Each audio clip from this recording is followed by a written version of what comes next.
can go ahead and get started. Our first speaker is Maryann Balbo. She's the Group Vice President for Cox Media.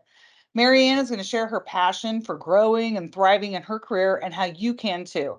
Please welcome Maryann Balbo. Thank you. Appreciate it. I'm glad to be here. So I am very passionate about growth, and I think of my career, and I challenge all of you to think of your career as a garden. Now, if you look around my house, you will know that I do not have a green thumb, okay? But I do understand the principles of growth. I started out as a part-time master control operator and worked myself through broadcast stations and cable to running a TV station to now group vice president. Growth is something that I have both experienced and I've learned.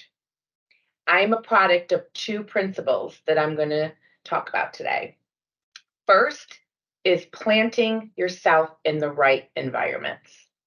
And then second is taking responsibility for growth, watering the seeds that you plant.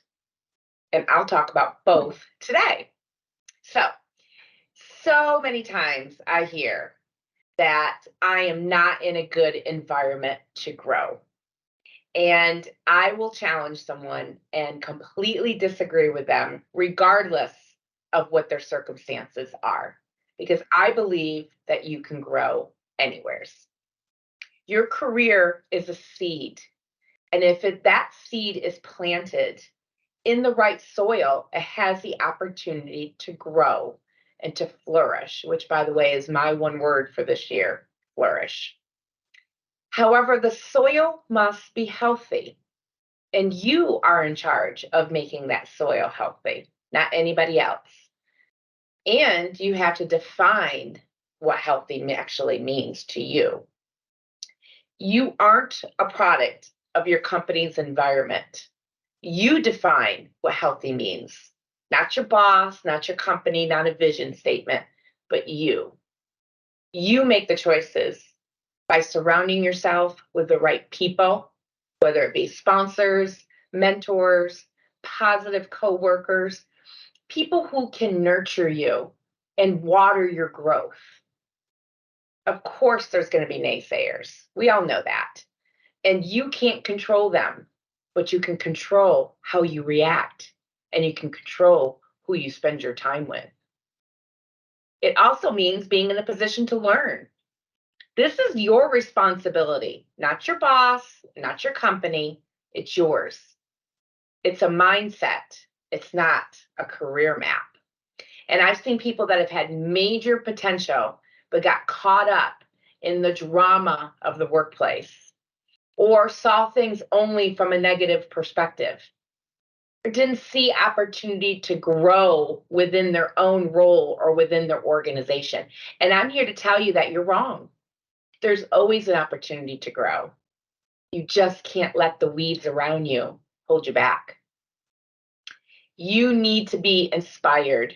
You need to create a positive environment in spite of all the external elements that perhaps are impacting you. It's an internal decision. You have no control over those other elements, but you have control on who you spend time with, what your goals are, how you invest in yourself, and how you take that extra step. How you are being intentional to avoid the negative environment and instead embrace the positive that sets you up for growth. There's an example that I have in my career. I was at a major crossroads. Chaos was rampant at work. Everybody was extremely negative. There was a lot of uncertainty. We were told that our television group was being sold. We had no idea who was going to be buying us and what that meant. The numbers were bad.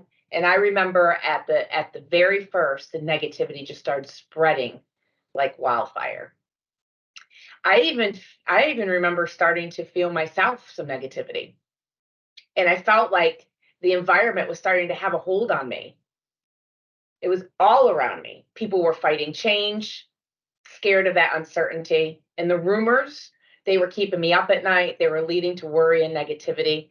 And it was a very difficult season. However, it was a quick season. because I knew I had to get out of it. I had no control over any of that. The only control I had is how I react. I had the ability to rise above it, and it was my responsibility and my choice, no one else's. So I decided that instead of putting all that energy into that negativity and helping to feed it, I decided to embrace the reality and find opportunities to contribute positively. And there were times I got some odd looks, but that's okay.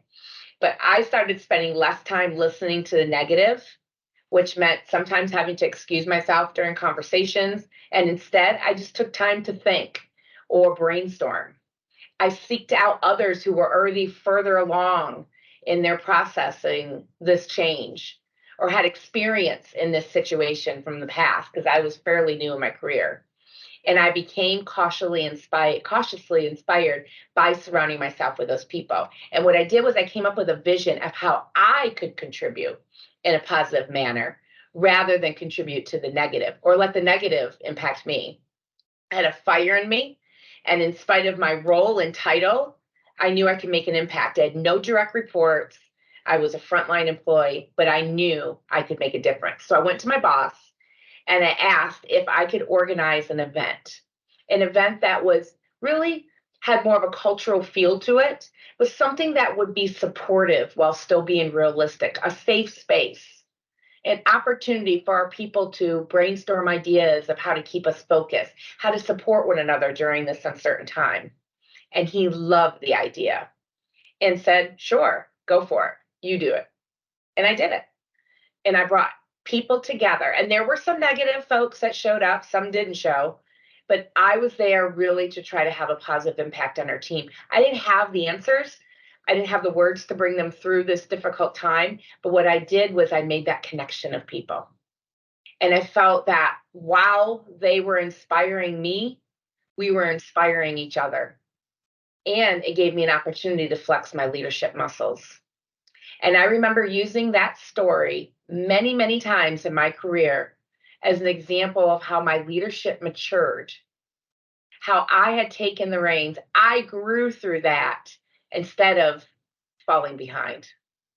Many interviews I've talked about how I was able to overcome challenges without having to have necessarily direct reports or necessarily the influence by a title, but instead having the influence through relationships and what positive leadership really meant to me and how I was able to inspire others. I cultivated the soil, I grew, others grew. And sometimes this means making a change, deciding who to learn from, a shift in your mindset, and really seeing that positive rather than the negative. And then this is very aligned with my second point, which is taking the responsibility to grow, taking action and owning it. The biggest myth is that people don't have time. I don't have time to grow. I am so busy with my job. No, actually, I disagree with that. Growing complements your current job. In fact, when you grow, your team grows, the company grows. This isn't something on the side of your desk. This is something that is your job. You know, the quote, a rising tide lifts all boats. You know, overall improvement impacts everyone. It benefits everyone, regardless of the circumstances. I also suggest that you start preparing now for what growth looks like for you, identifying what growth is and deciding what interests you. Where are there gaps in what interests you and start filling them? Look at job descriptions, bucket some of the opportunities and the responsibilities and what you need to be able to get to that next level, whatever that may be, and find the opportunity to be able to get some experience. But you have ownership. You must take the initiative. Don't wait for someone to tap you, okay? Don't wait. Sometimes that happens, but usually those who are tapped are those that have already taken the chance and initiative. But don't wait. Take it yourself. Be curious. Really look at what the common skill set is for those that you admire and where you want to grow to and find ways to be able to adapt. Think about how you're flexing. And if you aren't, find ways to do it. Trust me, there's always projects to work on. There's always places to volunteer, nonprofits that need your creativity or your expertise, but you have to make the time and prioritize it. You make the investment in you. It's just like a savings account. You have to make those deposits into your future. And as you're thinking of how you can grow, think about your brand. Think about how If someone looked at you, what kind of warning sign would you come with? What's your hallway reputation? Have you ever done a 360? Have you ever found what people think of you in the hallway versus what you want it to be? And then find ways to be able to incorporate that into your brand. Find action items, do some introspection. Really think about, who do you want to be branded at? Don't change who you are, but perhaps tweak your approach. And it's all about connection, making time to invest in those relationships, whether it's mentoring, getting a mentor, having a reverse mentor. I have this and it has paid off dividends. Having peers that are positive, sponsors, attending events, networking, making sure your LinkedIn is up to speed, making sure you're branding yourself in your LinkedIn, developing content, and really determining what your individual goals are. Your individual goals are personal. They're not your work goals. They're not your number you need to hit, or any of your day-to-day tactics that are a part of your regular goals in your work. Your individual goals are personal. And you need to take those as seriously as you do the goals that your company has for you. And check in on the progress and ask for help to navigate defining what growth means for you. And find the experience. Don't wait for it. So, my parting message is that you are not a product of your environment. You create your own environment. You have to own it. And I'll finish out with one of my favorite quotes, which is, don't go through it. Don't go through life. However, grow through life. Grow, my friends. Thank you.